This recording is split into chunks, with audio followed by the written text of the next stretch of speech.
ఆదికాండము 3వ అధ్యాయము 7, 8, 9 వచనాలు నేను చదువుతాను, వినండి. అప్పుడు వారిద్దరి కన్నులు తెరవబడెను. వారు తాము దిగంబరులమని తెలుసుకొని అంజూరపు ఆకులు కుట్టి తమ కచ్చడములను చేసుకొని చల్లపూటన ఆదామును అతని భార్యయు తోటలో సంచరించున్న దేవుడైన యెహోవా స్వరము విని దేవుడైన యెహోవా ఎదుటికి రాకుండా తోట చెట్ల మధ్యన దాగుకొనగా దేవుడైన యెహోవా ఆదామును పిలిచి, నీవు ఎక్కడ ఉన్నావనెను. చూడండి ప్రియమైన దేవుని బిడ్డలారా, ఇక్కడ వాళ్ళిద్దరూ ఆ పండు తింటున్నగానే కళ్ళు తెరవబడినాయి, పాపమునకు గురయ్యారు. వాళ్ళకి నగ్నంగా ఉన్నారని తెలుసుకున్నారు. అంజూరపు చెట్టు ఆకులు కుట్టి తమ కచ్చడములుగా పెట్టుకున్నారు. ఇదంతా ఓకే, పాపం చేశారు కాబట్టి ప్రాయశ్చిత్తం ఏం జరగాలనో తెలియక తమ నగ్నాన్ని దాచుకుంటున్నారన్నమాట.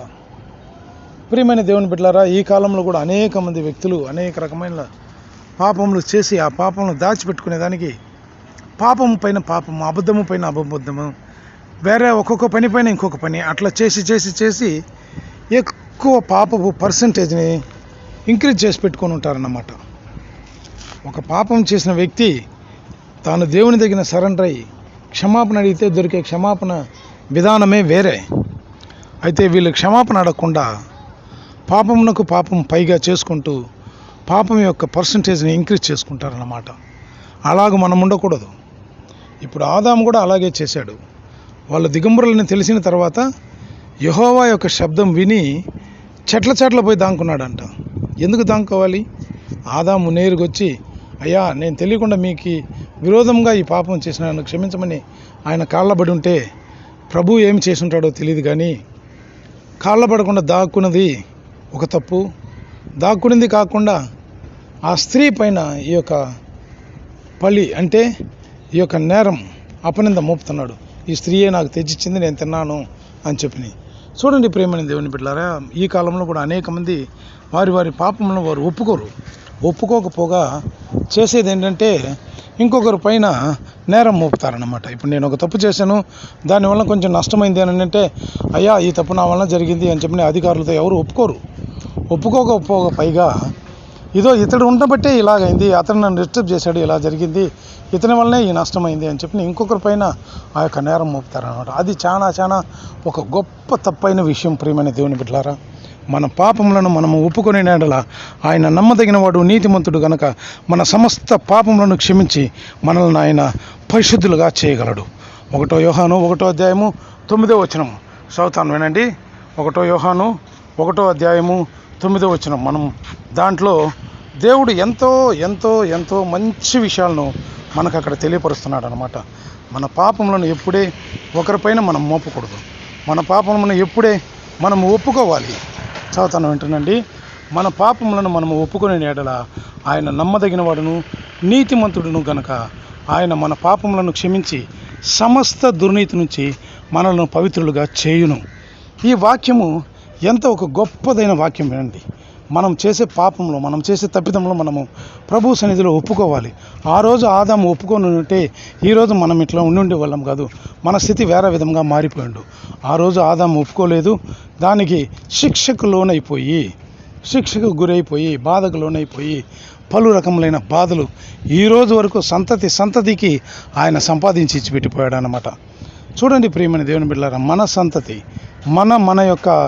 మన యొక్క తరతరాలు రాబోయే సంతతి బాగుండాలి అని అంటే 1000 సంవత్సరాల వరకు మనకు ఆశీర్వాదం కావాలి అని అంటే మనము దేవుని సన్నిధిలో మన పాపములని ఒప్పుకొని మారు మనసు పొంది ప్రభువుకు నిజమైన ప్రియమైన బిడ్డలుగా మనం జీవించాలి. అలా జీవించామంటే 1000 తరముల వరకు మన సంతతిని ప్రభువు ఆశీర్వదిస్తాడన్నమాట. అలాగ మనం మారు మనసు పొంది మనం జీవించకుండా పాపంలోనే ఉన్నామంటే మన పాపమును 4 తరముల వరకు ఆయన లెక్క అడుగుతాడు. చూడండి ప్రియమైన దేవుని బిడ్డలారా, ఈ వాక్యము బైబిల్లో ఉంది, ఎక్కడుందో మీరు చూడండి. ఎందుకు ఈ విషయాలని ప్రభు మనకు ఎత్తి చెప్తున్నాడంటే, ఆది అందు ఆదాము చేసిన పాపమునకు తాను లోబడకుండా తాను దేవునికి విరోధంగా పారిపోవడం కాకుండా దాంకునింది కాకుండా తాను దాగినది కాకుండా తాను నేరమును ఇంకొకరి పైన మోపుతున్నాడు. చూడండి ప్రియమైన బిడ్డలారా, ఇటువంటి పరిస్థితులంతటి నుంచి మనము విడుదల పొందుకొని బయటికి రావాలి అంటే మన పాపములను మనము ప్రభు సన్నిధిలో ఒప్పుకోవాలి. ఎంతకెంతకు మనము ప్రభు సన్నిధిలో మన పాపములను ఒప్పుకుంటామో అంతకంతకు ప్రభు మనల్ని క్షమించి మనల్ని రక్షించి తన దగ్గరికి చేర్చుకోగలడు. అందుకోసమే ఆయన ఈ యొక్క సిలువలో మరణించి మనకు రక్షణ ఇచ్చాడు అన్నమాట. రక్షణ మన కొరకు ఇవ్వబడిందే కానీ వేరే దేనికి కాదు. రక్షణ మానవాళి కొరకే. ఆయన ఈ లోకంలో జీవించి అనేక పాటలు పడి మనకు ఒక మంచి ఉదాహరణగా ఉండి ఈ రకంగా నువ్వు మనిషివైన నీవు జీవించావంటే ఖచ్చితంగా నీకు రక్షణ దొరుకుతుంది, నీ పరలోక రాజ్యానికి వస్తావు అని చెప్పి అనేక రకములైన ఎగ్జాంపుల్స్ దేవుడు మనకు ఉంచిపోయాడనమాట. ఫర్ ఎగ్జాంపుల్ మనం చూసామంటే ఆయన చెప్పింది నిన్ను వలె నీ యొక్క పొరుగువాడిని ప్రేమించమని చెప్పాడు. అదే రకంగా నీ తండ్రి అయిన దేవుణ్ణి పూర్ణ హృదయంతో, పూర్ణ ఆత్మతో, పూర్ణ బలంతో, పూర్ణ వివేకంతో ప్రేమించమని చెప్పినాడు. ఇట్లాంటి చిన్న చిన్న ఆజ్ఞలు, చిన్న చిన్న కట్టడలు, వీటన్నిటిని మనం కరెక్ట్గా పట్టుకొని వీటిని ఫాలో చేసి ఈ ఆజ్ఞలను పాటించుతూ వచ్చామంటే ప్రభువు ఖచ్చితంగా మనల్ని పరలోకానికి తీసుకుంటాడనమాట. ఇప్పుడు ఆయన చల్లపూట 8వ వచనం చదువుతున్నాను చూడండి. చల్లపూటన ఆదామును అతని భార్యయు తోటలో సంచరించున్న దేవుడైన యెహోవా స్వరము విని దేవుడైన యెహోవా ఎదుటికి రాకుండా తోట చెట్ల మధ్య దాగుకొనగా. పాపంలో ఉండే ఒక్కొక్క వ్యక్తికి దేవుడు తన స్వరాన్ని వినిపిస్తూనే ఉంటాడు అన్నమాట. ఎందుకంటే మనిషిలో ఉండేది ఆయన జీవము, ఆయన శ్వాస. కాబట్టి ఆ యొక్క మనిషి మారు మనసు పొందాలని మన శరీరంలో ఆయన ఆత్మ ఉన్నంత వరకు ఒక్కొక్క వ్యక్తితో ఆయన మాట్లాడుతూనే ఉంటాడు. ఆయన చెబుతూనే ఉంటాడు, ఇది సమయం నీకు మారు మనసు పొందేదానికి, ఇది నీకు సమయం నీకు మారు మనసు పొందేదానికి. ఈ కన్వెన్షన్లో దేవుడు నీతో మాట్లాడు, ఈ యొక్క మాటలలో దేవుడు నీతో మాట్లాడాడు, ఈ పాటల ద్వారా దేవుడు మీతో మాట్లాడాడు, ఈ యొక్క వాక్యం ద్వారా దేవుడు మీతో మాట్లాడాడు అంటే అలాంటి ఒక పరిస్థితి ఏ రోజైనా ఎన్నడైనా ఎక్కడైనా మీకు జరిగిందంటే దయచేసి ప్రియమైన దేవుని బిడ్డలారా దేవునికి సరెండర్ అవ్వండి. ప్రభు సన్నిధికి వచ్చి మీ పాపంలో ఒప్పుకొని సమస్త పాపం నుంచి మనల్ని పవిత్రుగా చేసే దేవునికి మన జీవితాలను ఒప్పగిద్దాం. అలాగ ఒప్పుకుంచామంటే ఖచ్చితంగా దేవుడు మన పరలోక రాజ్యానికి ఖచ్చితంగా తీసుకుపోగలడు. దేవుడైన యెహోవా ఏం చేశాడంటే 9వ వచనంలో దేవుడైన యెహోవా ఆదామును పిలిచి నీవు ఎక్కడ ఉన్నావని. చూడండి ప్రియమైన దేవుని బిడ్డలారా, నువ్వు ఏ పాపంలో ఎక్కడున్నా సరే, ఏ పరిస్థితులు దుస్థితిలో ఎక్కడ నిలబడిపోయి ఎవరి చేత పట్టబడిపోయి ఎక్కడ నువ్వు మాటుకొని ఉన్నా సరే ప్రభు నిన్ను ఊరకు వదిలిపెట్టడు. నిన్ను వెంటాడుతూనే ఉంటాడు, నీతో మాట్లాడుతూనే ఉంటాడు.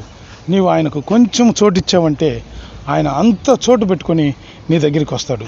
నువ్వు ఒక్కడుగు ప్రభువుకు ముందేసావంటే ఆయన 10 అడుగులు ముందేసి నీ దగ్గరికి వస్తాడు. చూడండి, తప్పిపోయిన కుమారుడిని అక్కడ రాస్తున్నారు కదా, తప్పిపోయిన కుమారుడు అని రాస్తున్నారు. కొందరు బుద్ధి లేని కుమారుడు అని రాస్తున్నారు.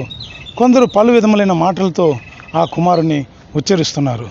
అయితే పలు విధమైన మాటలతో ఉచ్చరించే ఆ కుమారునితో ఏమని మాట్లాడాడు? నా ఇంట్లో అనేక మంది కూలి వాళ్ళు ఉన్నారు, ఒక్కొక్కరికి సమృద్ధిగా భోజనం దొరుకుతుంది. అయితే నేను ఈ పందుల దగ్గర కూర్చొని ఈ పొట్టు తినేదానికి నేనెందుకు ఇంత కష్టపడాలి? నేను లేచి నా తండ్రి ఇంటికి పోయి, తండ్రి నీకు దేవునికి విరోధంగానే పాపం చేశాను, ఇక నీ కుమారుడనని అనిపించుటకు నేను పాత్రుడను కాను అని చెప్పి ఆ యొక్క తప్పిపోయిన కుమారుడు అక్కడి నుంచి బయలుదేరి లేస్తున్నాడు. చూడండి ప్రియమైన దేవుని బిడ్డలారా, ప్రభు మాట్లాడకపోతే తాను అక్కడి నుంచి లేచి వచ్చి ఉంటాడా? ప్రభు తనతో ఆ విషయాలు చెప్పకపోతే తాను అక్కడి నుంచి లేచి వచ్చి ఉంటాడా? ఇంటిని జ్ఞాపకం చేసిందే ప్రభువే కదా. అప్పుడు అంటున్నాడు, నా తండ్రి ఇంట అనేక మంది కూలి వాళ్ళు ఉన్నారు, సమృద్ధిగా తింటున్నారే, నేనెందుకు ఇక్కడ ఉండాలా? నేనెందుకు ఇక్కడ కష్టపడాలా? నేను నా తండ్రి ఇంటికి పోయి సమృద్ధిగా తింటాను. చూడండి ప్రియమైన దేవుని బిడ్డలారా, తండ్రి ఇంట్లోనే మనకు అన్నీ దొరుకుతాయి. మనల్ని సృష్టించిన ప్రభు అయిన దేవుని ఇంట్లోనే మనకు అన్నీ దొరుకుతాయి. ఆయన విడిచి దూరంగా పోయామంటే మనకి ఏదైనా దొరికేది చాలా కష్టం. ఆనాడు ఏదైనా తోటను ప్రభువు సృష్టించి ఏదైనా తోటను తయారు చేసి ఆదామును ఆ తోటలో పెట్టి ఏం చేశాడంటే అన్నీ తిను, మొత్తం ఫ్రీ, కూర్చొని తినమని చెప్పున్నాడు. ఒక్క పని లేదని కూర్చొని తినమని చెప్పిన ఒక ఏదైనా తోట దేవుడు ఆదాము కోసం తయారు చేసి ఇచ్చాడనమాట. చూడండి ప్రియమైన దేవుని బిడ్డలారా, మన ప్రభు మన ప్రభు అయిన దేవుడు ఎంత మంచివాడో, తన మంచితనాన్ని ఒక్కరోజు కూడా మనం గుర్తించలేం. తన మంచితనాన్ని ఒక్కరోజు కూడా మనం కొలత పెట్టలేం. అంత గొప్ప దేవుడు, అంత మంచి దేవుడు. అటువంటి ప్రభువును మనం విడిచిపెట్టుకొని చిన్న చిన్న అల్పమైన ఈ లోకము కోసం, అల్పమైన ఈ పాపముల కోసం పరిగెత్తకుండా మన జీవితాన్ని మనం మార్చుకొని ప్రభు సన్నిధిలో ఒప్పుకొని పరిశుద్ధులుగా జీవించి పరలోక రాజ్యంకి చేరదాం. ప్రార్థించుకుందాం. జీవం కలిగిన తండ్రి, దగిలిన దేవా, మీ యొక్క పరిశుద్ధమైన పాదములకు స్తుతులు స్తోత్రములు చెల్లిస్తున్నామయ్యా. యేసయ్యా, నీవు లేకపోతే మేము లేవు. నీవు లేకపోతే మా జీవితం లేదు. నీవు లేకుండా మాకు ఏమీ లేదు నాయన. మా సమస్తము నీవై ఉంటున్నావు. మాకిచ్చే సమస్తము నీవే నా తండ్రి. మాకు ఏది ఇచ్చినా నీవే నాయన. నీవు లేకుండా మాకు ఏది లేదు. ఆ కాలం మా పితరులు అయిన ఆదాము అవ్వలు వాళ్ళకు తెలిసి చేశారో తెలియ చేశారో ఈ విధమైన ఒక పాపం చేసి పాపము స్వాస్థ్యముగా మాకు పెట్టిపోయారయ్యా. ఈ పాపం నుంచి దూరపరిచి మమ్మల్ని రక్షించడానికి నీవు వచ్చావు. నీ మాట ప్రకారము ఈ క్షణం నుంచి విని మేము మీ సన్నిధికి వచ్చి మారు మనసు పొంది పరిశుద్ధులుగా జీవిస్తామని తీర్మానించుకుంటున్నాం ప్రభా. ఈ తీర్మానంలో మీరు మాకు తోడుగా ఉండి నడిపించి ఆశీర్వదించమని యేసుక్రీస్తు నామంలో వేడుకొంచున్నాను తండ్రి. ఆమేన్. ప్రభువునందు ప్రియమైన దేవుని బిడ్డలారా, మన దేవుడు ఎంతో మంచివాడు. ఈ యొక్క వాక్యములన్నీ విని ఈ వాక్యములు 10 మందికి మీరు షేర్ చేసి అందరూ మారు మనసు పొంది ప్రభు సన్నిధికి వచ్చినట్లు ఆయన సన్నిధిలో మనము కాచుకొని ఉందాం. Thank you.